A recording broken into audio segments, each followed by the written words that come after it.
Oke, baiklah kita hari ini akan membahas tentang yang protes-protes Bapa, Putra, dan Roh Kudus Allah, Allah Tritunggal Maha Kudus. Baiklah kita akan membahasnya. Uh, Terus bagi kita Katolik, semoga kita mengerti ini. Jadi, Tritunggal Maha Kudus, jika kita melihat yang saya sampaikan sebelum-sebelumnya adalah Yesus sebagai ukurannya, atau hidup bersama Yesus sebagai ukurannya.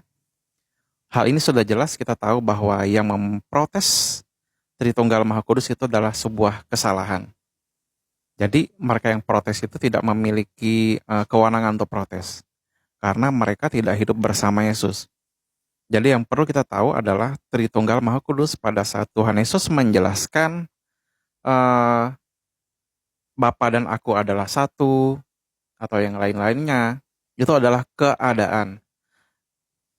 Kemampuan berpikir orang mampu mengerti atau tidak, itu tidak tergantung hal kemampuan berpikir orang-orang tersebut, tapi itu adalah keadaan. Bapa, Putra, dan Roh Kudus itu adalah keadaan. Jadi suatu fakta atau kejadian sebenarnya begitu. Jadi dimengerti atau tidak ya Bapa, Putra, dan Roh Kudus itu memang sudah disampaikan Tuhan Yesus.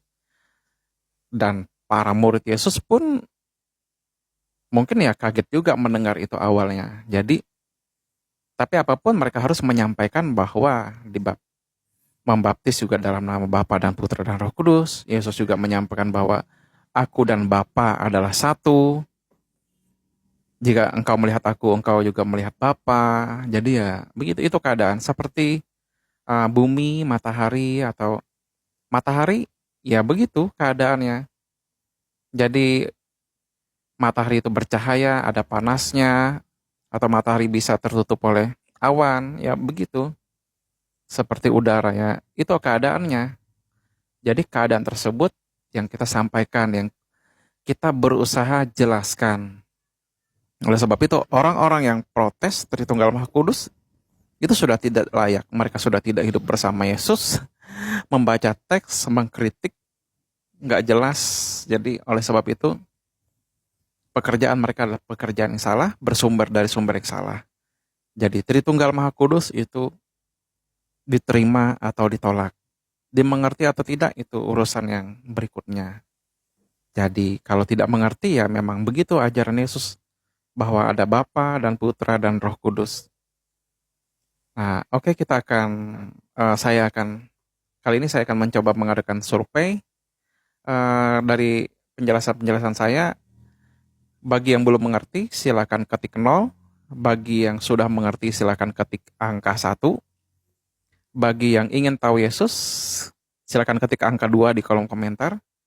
Bagi yang menolak Yesus, silakan ketik angka 6. Dan bagi yang terikat dengan pelanggaran 10 perintah Allah, silakan ketik angka 0,3.